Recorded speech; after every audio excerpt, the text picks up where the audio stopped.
let me give you a brief overview of what recursive common table expression is and what all it characterizes.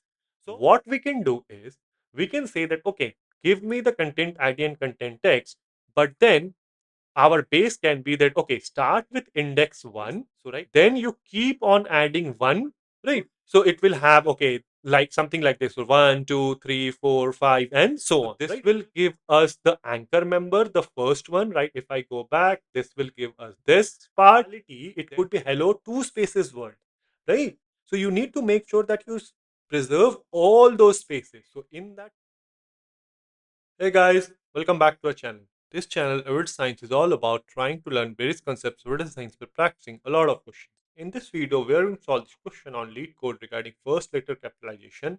The difficulty level of this question is hard, and I'm going to share the SQL schema as well as the Pandas schema in the description box below. Okay, the question reads, we are given a table called user content with two different columns, content ID and content text. Content ID is the unique key for this table. Each row contains a unique ID and the corresponding text content. We are asked to write a solution to transform the text in the content text column by applying the following rules. Convert the first letter of each word to uppercase. Keep all other letters in lowercase. Preserve all existing spaces. This is very important. Note, there will be no special character in content text. Then we need to return the result table that includes both the original content text and the modified text where each word starts with a capital letter. Okay, let's go to this example. Here we have four different content IDs and the content text. So basically, if we look at first one, so it says hello world of SQL, where hello world of all are lowercase and SQL all the three characters are uppercase. We need to make sure that the output represents H of hello is uppercase, everything else is lower. Then W of world is uppercase, everything else is lower, and so on. And if you look at our output, that is what we have. Okay. So basically, if you think about it, what we need to do is we can take each character at a time and then try to decide whether it should be uppercase or lowercase. So, if you need to do the same thing again and again, what's the best way to do that? Yes, you got it right. It's recursive common table expressions. So, what is recursive common table expressions? We have talked about it and solved a lot of questions, but let me come to this Excel sheet that I keep referring to. Let me give you a brief overview of what recursive common table expression is and what all it characterizes. So, recursive common table expressions has three different members. Firstly, it's called an anchor member that starts the query. Secondly, there is a recursive member, a query that references the CTE itself so that like it can keep on repeating. And obviously, you don't need to repeat forever. So there needs to be a termination condition. Let's quickly walk through this example. Let's say we need to find out all the Fridays of November 2023 in that month. So firstly, you need to take that, hey, let's take the first day of November 2023, and then you don't need to worry about this formula, but basically based on this calculation you can try to get, okay, when is the first Friday date. We get the first Friday date as 3rd of November 2023.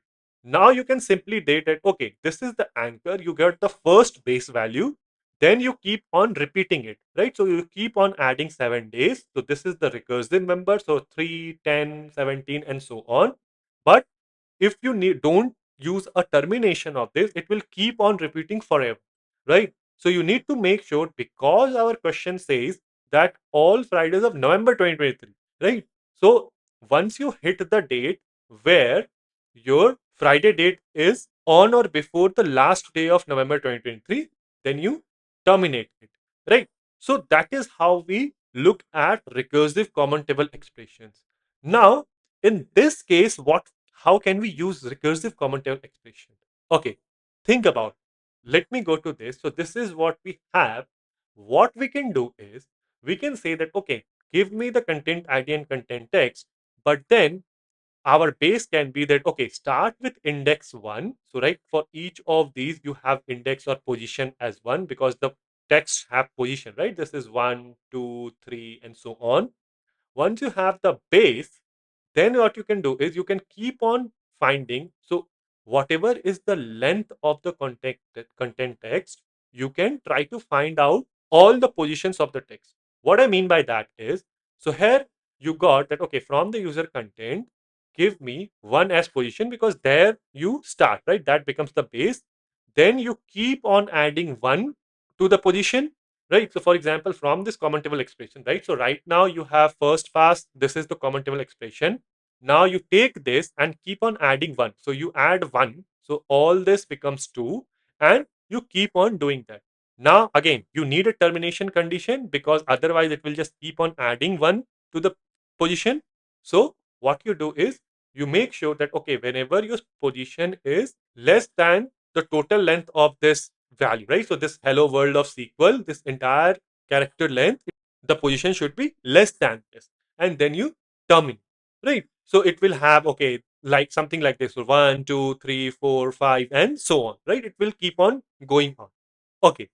So let's start writing this query. What we are going to do is, since we need to write a recursive common table expression, so the way we do it is with recursive, and then you name the common table expression.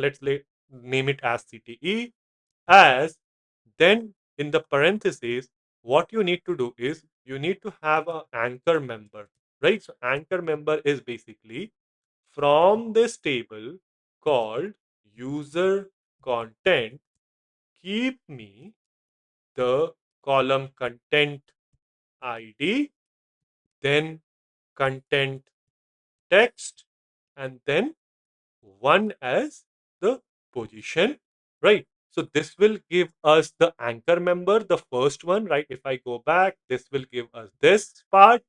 Then we need to do that. Hey, once you have the anchor, you just perform a union, right? So let me just write union all, and then you need to have a recursive member, right? So recursive member, where what you do is from this common table expression, right? So from this CTE, what you do is return me the content ID, content text, and position plus one.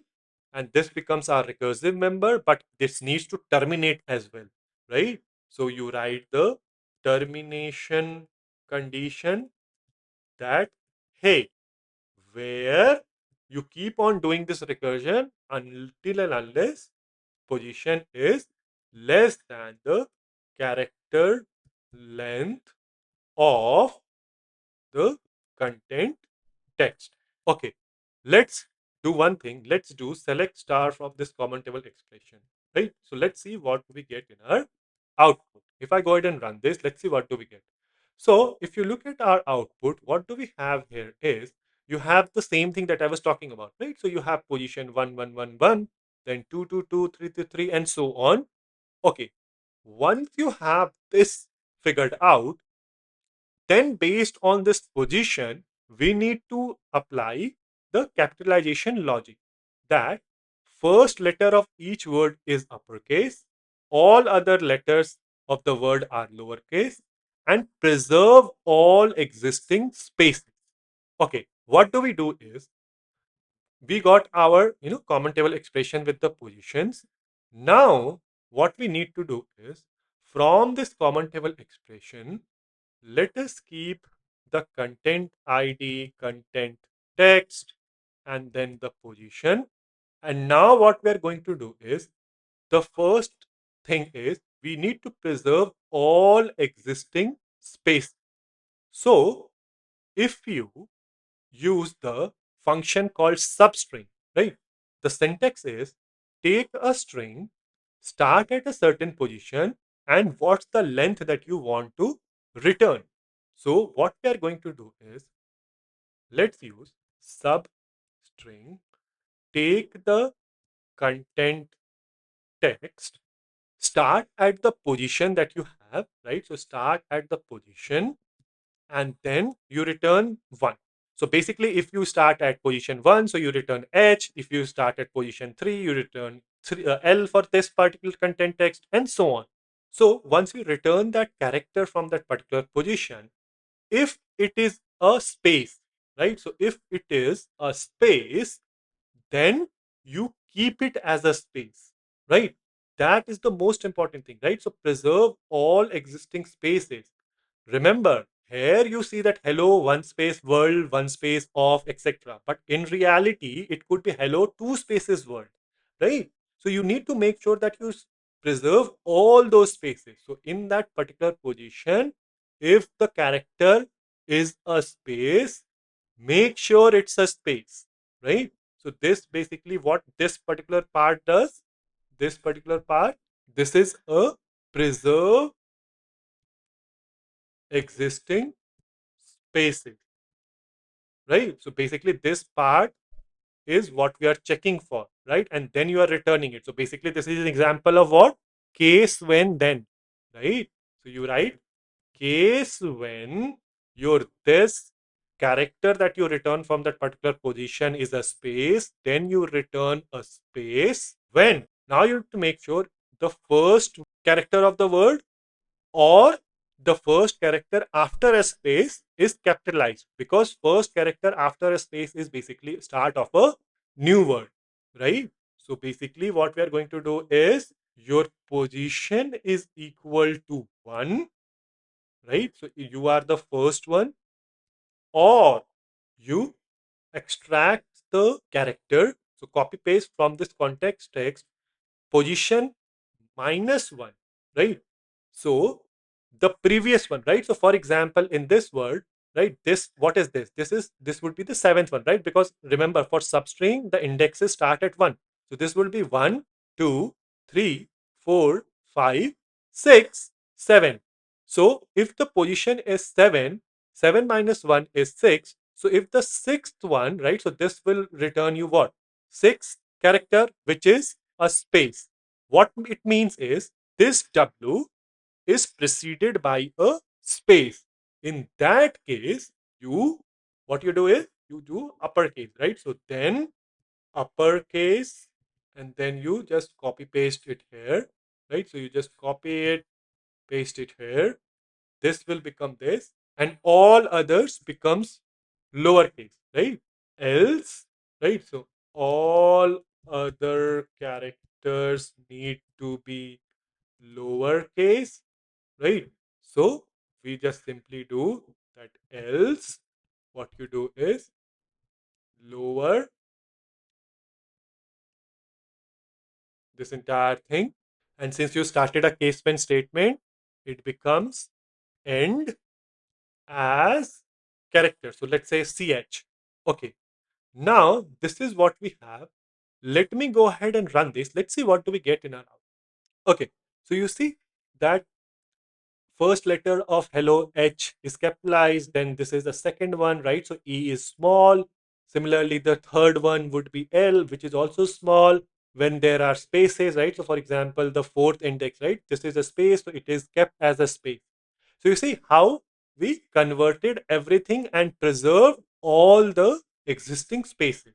This entire thing can be saved in another common table expression. Let's call this as converted, as this entire thing goes into parentheses. Now what we need to do is we basically need that, hey, if you just group by the content ID and content text and group concatenate this ordered by the position, you are basically going to get the converted text. So what you are going to do is from this common table expression, what you simply do is group by the content ID and content text, right? So group by content ID, content text, return me content ID, content text. So if we look at our output, right? So our output says that content ID, this content text is basically aliased as original text. So original text, and then what you are going to do is let us do group concatenate we are going to concatenate these characters that we converted, right? If I just scroll it to the left, these are the characters that we converted, right? So group concatenate ch, they need to be ordered by the position, and then the separator should be basically nothing between them, and that becomes our, as if we look at our output, it should be aliased as converted text. And we also need to order this in a particular way, right? So you need to order, well, actually we don't need to order anything, right? So I think this looks good. Let me go ahead and run this. Okay, so this is accepted. If we look at our output is exactly same as expected output. You see, like all the first letters of the word are capitalized. If I go ahead and submit it, let's see. So yeah, this is accepted, and this is how we do it. So tricky question. We need to know recursive common table expression to solve this. But basically what we did was we firstly found out that, hey, for each of the content text, starting from 1 to their length of the content text, we found out the indexes or the positions. Then we use those positions to basically say that, okay, which one should be uppercase, which one should be lowercase, and what is preserved as a space. So if it is a space, you preserve as a space. If it is the first letter, right? So if it is the first position or it is preceded by a space, then you return that particular position in uppercase. Otherwise, it's a lowercase. And then we simply grouped by the content ID and content text and use the group concatenate ordered by the position, and we got the converted text. So yeah, this is how we do it. Let me know if there is a better way to solve this question. Let the solution be in the comment section below, and I'll see you guys in the next video.